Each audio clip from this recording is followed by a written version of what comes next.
નમસ્કાર અને સ્વાગત છે. આજે આપણે એક એવી વસ્તુની વાત કરવાના છીએ જે આપણે રોજ જોઈએ છીએ પણ કદાચ એના વિશે વધારે વિચારતા નથી, અને એ છે સબસ્ટેશન. ચાલો આની ઊંડાણમાં જઈએ. ક્યારે વિચાર્યું છે કે સ્વિચ ચાલુ કરતાં જ જે લાઇટ થાય છે એની પાછળની વીજળી સેંકડો કિલોમીટર દૂરથી કેવી રીતે આવે છે? આ કોઈ જાદુ નથી. આની પાછળનું રહસ્ય અને હીરો છે સબસ્ટેશન. જો આ બધું કામ કરે છે એક વિશાળ નેટવર્કને કારણે, જેને આપણે ઇલેક્ટ્રિકલ ગ્રીડ કહીએ છીએ. આને રસ્તાઓના એક મોટા નેટવર્ક જેવું સમજી શકાય છે. પણ ખાલી રસ્તાઓથી કામ નથી ચાલતું, બરાબર ને? ટ્રાફિકને કંટ્રોલ કરવા માટે સિગ્નલ અને ચોકડીઓ જોઈએ. બસ આ ગ્રીડમાં પણ એવા જ સ્માર્ટ કંટ્રોલ પોઇન્ટ્સ હોય છે. અને એ સ્માર્ટ કંટ્રોલ પોઇન્ટ્સ, એ ચોકડીઓ બીજું કંઈ નહીં પણ સબસ્ટેશન છે, ખરું ને? એ ખરેખર આપણા પાવર ગ્રીડના એવા હીરો છે જે પડદા પાછળ રહીને બધું સંભાળે છે, જેથી આપણી લાઇટો ચાલુ રહે. તો સબસ્ટેશનનું કામ શું છે? એ બિલકુલ એક મોટા હાઇવે ઇન્ટરચેન્જ જેવું છે. જેમ ઇન્ટરચેન્જ ટ્રાફિકને અલગ અલગ રસ્તાઓ પર મોકલે છે, એની સ્પીડ કંટ્રોલ કરે છે, એમ જ સબસ્ટેશન વીજળીના પ્રવાહને કંટ્રોલ કરે છે, એને યોગ્ય દિશામાં મોકલે છે અને એની ખાસિયતો પણ બદલે છે, જેથી એ આપણા સુધી સુરક્ષિત રીતે પહોંચી શકે. પણ એની ખાસિયતો બદલે છે એનો મતલબ શું? સબસ્ટેશનનું સૌથી મુખ્ય કામ છે વોલ્ટેજ મેનેજ કરવું. એટલે કે વીજળીના પ્રેશરને જરૂર પ્રમાણે વધારવું કે ઘટાડવું. અને આ કામ આટલું બધું અગત્યનું કેમ છે? ચાલો એ જ સમજીએ. આ કામ કરે છે સબસ્ટેશનનું હૃદય, એટલે કે પાવર ટ્રાન્સફોર્મર. આને વીજળી માટેનું ગિયરબોક્સ સમજી લો.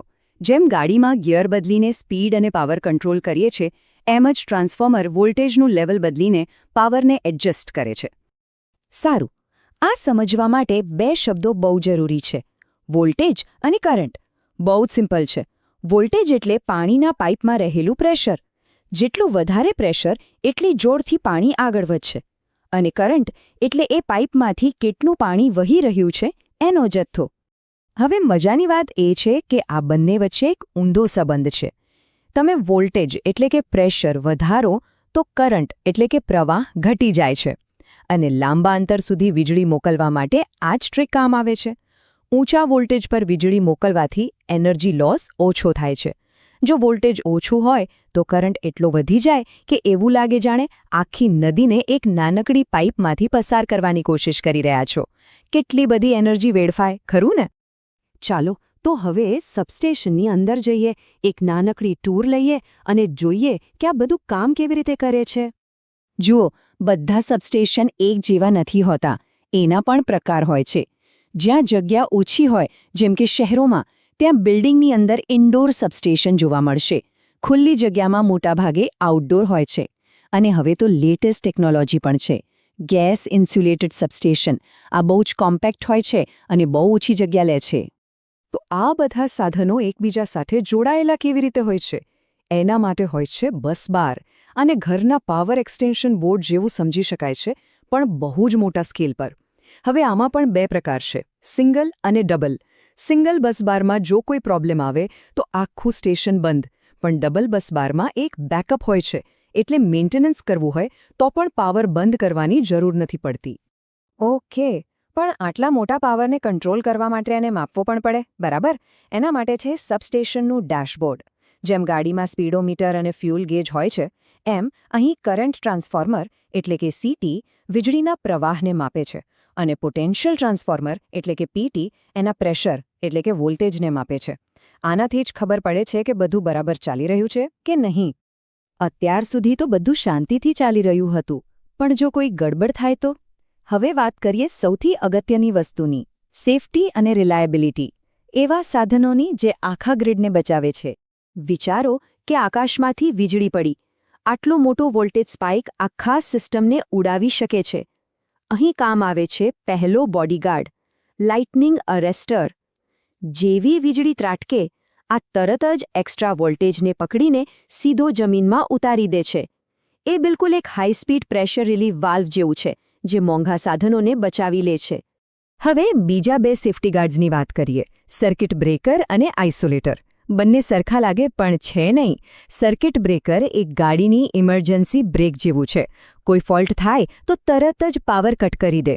જ્યારે આઇસોલેટર એ પાર્કિંગ બ્રેક જેવું છે. એનો ઉપયોગ ત્યારે જ થાય જ્યારે પાવર પહેલેથી જ બંધ હોય, જેથી કોઈ મેન્ટેનન્સનું કામ કરતું હોય તો એમને કરંટ ન લાગે. Safety first, right? તો કોઈ લાઇન પર કામ કરવું હોય તો પાવર કેવી રીતે બંધ કરાય? એની એક આખી પ્રોસેસ છે. સૌથી પહેલાં સર્કિટ બ્રેકરથી કરંટનો ફ્લો બંધ કરાય. પછી સેફટી માટે આઇસોલેટર ખોલીને એક દેખી શકાય એવો ગેપ બનાવાય છે. અને છેલ્લે લાઇનમાં જો કોઈ ચાર્જ રહી ગયો હોય તો એને અર્થ સ્વિચથી જમીનમાં ઉતારી દેવાય. આ 3 સ્ટેપ વગર કોઈ કામ શરૂ જ ન થઈ શકે. અને આ મોટા સાધનો સિવાય પણ ઘણું બધું હોય છે, જેમ કે બેટરી રૂમ. જો મેઇન પાવર જાય તો આ કંટ્રોલ સિસ્ટમને ચાલુ રાખે છે. પછી નાના નાના ફ્યુઝ હોય છે જે ઓવરલોડ સામે રક્ષણ આપે છે. આ બધી નાની પણ મહત્વની વસ્તુઓ છે જે આખી સિસ્ટમને જીવંત રાખે છે. સારું, તો આપણે આખી ટૂર કરી લીધી. હવે ફટાફટ એ જોઈ લઈએ કે એક સારા સબસ્ટેશનમાં શું શું હોવું જોઈએ. તો એક આદર્શ સબસ્ટેશન એટલે 5 વસ્તુઓનું પરફેક્ટ કોમ્બિનેશન. પહેલું, ટ્રાન્સફોર્મેશન એટલે વોલ્ટેજને બદલવાની ક્ષમતા. બીજું, પ્રોટેક્શન એટલે કે કોઈપણ ફોલ્ટ સામે રક્ષણ. ત્રીજું, સેફટી એટલે કે કામ કરનારા લોકોની સુરક્ષા. ચોથું, મીટરિંગ એટલે કે પાવર પર સતત નજર રાખવી. અને પાંચમું, એકદમ વિશ્વસનીય સપ્લાય. આ બધું ભેગું થાય ત્યારે જ આપણને 24 કલાક વીજળી મળે છે. તો હવે આપણે જાણીએ છીએ કે સબસ્ટેશન કેટલું મહત્વનું છે.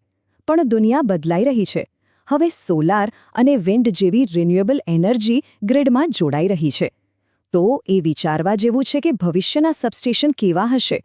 શું તે વધારે સ્માર્ટ અને ઓટોમેટિક હશે? શું તે પાવરને સ્ટોર પણ કરી શકશે? આ એક બહુ જ રસપ્રદ સવાલ છે. આના પર વિચારજો. આજે જોડાવા બદલ ખૂબ ખૂબ આભાર.